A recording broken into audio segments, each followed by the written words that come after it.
Joining me now for more on all of this, Guy Benson, political editor of townhall.com and a Fox News contributor. Bernard Whitman, former pollster for President Bill Clinton and CEO of Whitman Insight Strategies. So, Guy, I know that probably the bigger fireworks could be the press conference that's going to happen before the actual energy speech because of the fact that President Obama really, crossed that line today and took a big hit on Trump. Do you think that, I know he's going to get asked the question, do you think Trump's going to respond to him? Yes. In one word, yes.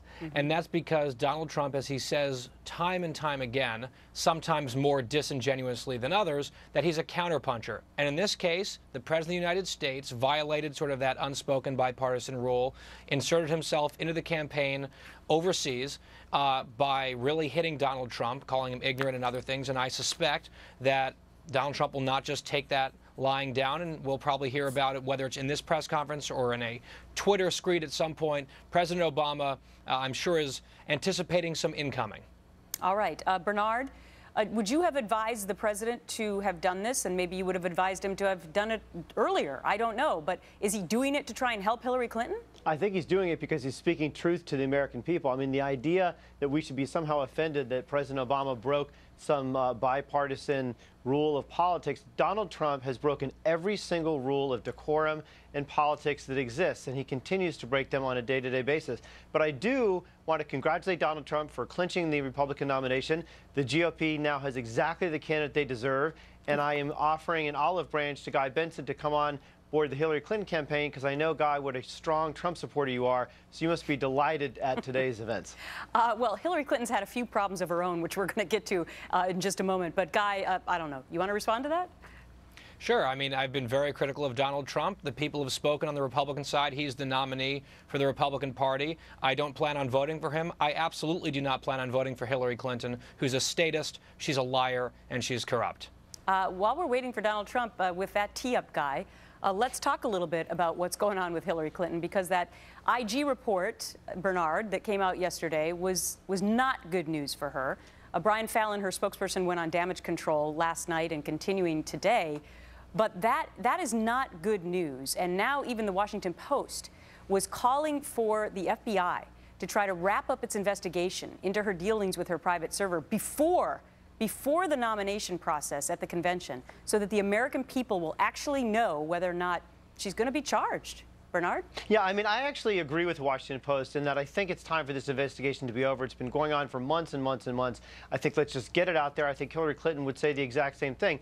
But don't believe the hype. If you actually look at the details of the report says exactly what Hillary Clinton has been saying all along. Number one, there's been absolutely no precedence for a Secretary of State to use a state.gov account. In fact, the first Secretary of State to use a Department of State email account was John Kerry. Also, most importantly, it couldn't find a single piece of evidence to suggest there was a security breach or a data leak. And in fact, she released 55,000 pages of emails that the National Archives said covers her from a disclosure standpoint. But the one thing that you're missing when you talk about that is the fact that none of those other Secretary of States actually had private servers in their home. Right. And they all agreed to be interviewed by the Inspector General, but Hillary Clinton and her aides did not. Guy? Yeah, she refused to cooperate after saying that she was fully cooperative, which is not true. One of many lies that she's told about her email situation. One of the biggest is everything that I did was permitted and allowed. What the IG report from her own State Department, appointed by Barack Obama, by the way, what they concluded in this report was, no, it was not permitted. And if she had asked for permission, she would have been denied that permission. And as for this thing about whether or not there was successful hacks against her unsecure private system sitting in her basement somewhere, we have the Romanian hacker who says that he hacked in. We have Bob Gates, the former Secretary of Defense, saying it's almost inevitable that foreign intelligence agencies from Iran, Russia, China, and elsewhere got into those emails. The former CIA acting director said the exact same thing. Hillary Clinton has been dishonest at every single stage of this imbroglio since it came to light that she set up this improper, against the rules, unsecure, national security compromising email server. There's no spinning. I applaud Bernard for trying. There's no spinning those facts. Well, let me give him another shot at this as we see there's now activity going on as we wait Donald Trump to come to the podium for this press conference in Bismarck, North Dakota. Bernard, you sort of talked about the good points of the IG 85-page report for Hillary Clinton, but there were also repeated warnings to her throughout this report that she should get on board and have a state.gov email so that she, would not be prone to hacking. So how do you spin your way around that?